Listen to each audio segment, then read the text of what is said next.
time there were cousins, Hansel and Gretel, who were just right. But then bullies started making fun of them, especially Hansel, since he didn't have very much money. Hansel knew that being poor wasn't his fault, but the bullies wouldn't quit. Eventually, Hansel stopped feeling just right. He decided he must be all wrong. But what if he found some friends who didn't care whether his family was poor or not? What if other kids, especially his cousin Gretel, encouraged him? After a while, Hansel might discover that he didn't care what the bullies thought, and he could live happily ever after.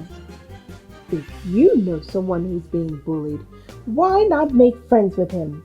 Tell him that you know he's just right, no matter what the bullies say. Because the best cure for cruelty is kindness.